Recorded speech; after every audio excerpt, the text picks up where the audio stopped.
The man behind the counter at the hardware store asks which one you need copied. You hold the ring up and have to look. 7 keys. 2 of them open doors you actually pay for. He cuts the copy in 90 seconds, charges you $2.79, asks if you want it on a fob. You say no. Outside, you stand in the lot longer than a $2.79 errand deserves, holding a ring that got heavy without anyone deciding it should. Nobody in your family has ever used the word rich about you. Not once, not even as a joke at a table. But somewhere in the last 26 years, every question about money in that family started ending up at your phone, and not one of you noticed the direction reverse while it was happening. You are 24. There are 2 keys on the ring: apartment, mailbox. No car key because there's no car. You make $41,000 a year at a job with a badge that beeps when you scan in. After federal, state, and the 2 letters on your pay stub you had to Google, about $2,650 lands twice a month. Half of it already spoken for by a room in a house you share with 3 people whose last names you learn from the mail. There is a rich person in your family, and it isn't you. It's your Uncle Ray. Ray owns 3 laundromats. He drives a Suburban he pays cash to maintain. He tips loud, and at every graduation, he hands out $200 in 20s folded once, like a man dealing cards. When somebody's water heater dies, Ray. When somebody's court fee has a date on it, Ray. Nobody has ever seen a statement of Ray's. Nobody needs to. In a family, the richest person you know isn't the one with the most money. It's the one who can say yes today. You enroll in the 401k that fall because HR sends a form and you don't want to be the person who doesn't return forms. The company matches 50 cents on the dollar up to 6%. You put in 6. It costs you about $205 a month you never see. The fund you pick is the boring one, the whole market index, expense ratio 0.03%. Because the other options have longer names, and you don't know what the longer names mean. That's the entire decision. It takes 4 minutes on a laptop in a shared kitchen. Nobody watches you make it. You are 26. The balance is around $10,000. You have put in $9,600 of it. The market added $672 across 2 years, which is what a man makes in an afternoon of overtime. And you know that because your friend Curtis says it out loud.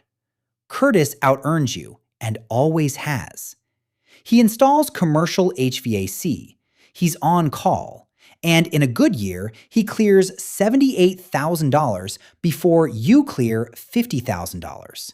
He drives a truck he financed for 84 months at 11.9%. $668 a month, $56,177 over the life of it, $18,177 of which is just rent on money. He doesn't know that second number. Nobody at the dealership said it in a sentence. It was in the paperwork, on the page he initialed without reading, the way everybody does. In November, he texts you at 11 at night, asking for $60 for gas until Friday. You send it. He sends it back Friday. Neither of you mentions it again. That's the first one. It's $60.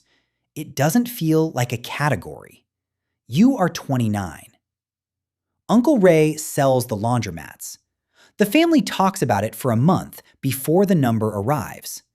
Everyone has a guess, and every guess starts with a 2 and has 6 figures after it, minimum. Somebody says he's set. Somebody says he'll buy a place on the water. 3 laundromats sold together at about 2.5 times what they cleared for him in a year. $310,000. Then the note on the dryers he replaced in 2019. $46,000 comes off the top. Then the tax on the equipment portion.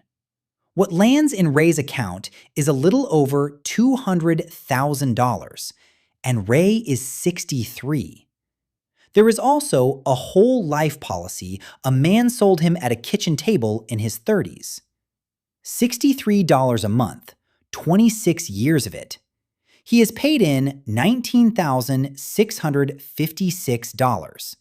The cash value is $21,200. 26 years of never missing a payment to earn about 0.5% a year. And he says the number to you proudly, because the man at the kitchen table told him it was safe. And it was. It was extremely safe. Safe was the whole product. Your balance that year is $33,773. You do not say anything to anyone about any of this. What would you say? Ray paid for your grandmother's headstone. Ray put 4 kids through community college in 20s folded once. The arithmetic was wrong the whole time, and the man was not. You are 32. Your sister Renata calls on a Thursday afternoon, which is the first thing that's wrong, because Renata texts. She asks, casually, what a used transmission runs on a 2014 Odyssey. You give her a range. She says, okay. Then she doesn't hang up. There are maybe 4 seconds of nothing on the line, and in those 4 seconds, both of you understand exactly what the call is, and neither of you is going to be the one to say it. You say you'll send it tonight. She says she'll pay it back. You say, sure. $1,900. It doesn't move anything. Your balance that year is $72,018, which means the transmission is about 2.5% of a number nobody in your family knows exists. She pays back $600 of it over 5 months, and then her hours get cut and it stops, and neither of you brings it up, not once, not at Thanksgiving, not ever. That's the actual price, and it isn't $1,300. It's that you can never mention it again for the rest of your life. She gives you her spare key in January, so you can let the plumber in while she's at work. 3rd key on the ring. You put it on and forget it's there. You are 35. The market falls apart, down 34% from the top in about 9 weeks. Your balance goes from $126,000 to roughly $83,000 while you're eating lunch at a desk. On paper, you lose more in a season than you earned in a year. You don't sell. It isn't courage. You just don't open the app. And the $1,150 keeps leaving on the first of the month, whether you're paying attention or not, buying more shares of the same boring thing at prices that won't exist again. Curtis sells. He moves everything into cash in the 3rd week and tells you he'll get back in when it's clear. It gets clear about 11 months later, roughly 40% higher, and by then he has a reason not to, and the reason is a good one. And the reason costs him more than the crash did. He is not stupid. He is one of the smartest people you know, with a set of gauges in his hand. He just did the thing every human does, which is confuse action with safety at the exact moment they're opposites. You have $19,000 in a money market fund, paying 4.3% that does nothing all year and never has. It is the worst performing thing you own. It is also the only reason you were able to sit still, and you know that, and you never call it discipline afterward the way other people do. You are 38. Your balance is $201,825. Curtis wants to open a restaurant. Not a joke restaurant, a real one, with a concept and a location on a corner that's about to turn, and a partner who's done it before, and a number. He needs $30,000, and he is asking you for it. He asks in person, which he has never done. He has a folder. He walks you through the folder for 40 minutes, and it is better than you expected and worse than it needs to be. The rent escalator in year 3 is not survivable. He knows food. He does not know that the number that kills restaurants isn't food. $30,000 is 15% of what you have. You could send it that night and still not feel it in any way that shows up in your life. You say no. You say it badly because there's no good way, and you offer $6,000 as a gift instead. No repayment, no equity, just gone. He says thanks and doesn't take it. He gets the money somewhere else, some of it at rates you'd rather not know. The restaurant opens. It's good. It closes in 19 months. You are not in contact for most of a year. That's what the no costs. And you knew what it would cost when you said it, and you said it anyway. And you have never been sure you were right. The math was right. That's a different thing, and you know the difference. Nobody in this story is a villain. That's the part that's hard to sit with. You are 42. Your mother can't be alone anymore. Memory care in your area runs $5,400 a month. Not luxury, standard, clean, with a courtyard and a nurse who is genuinely kind.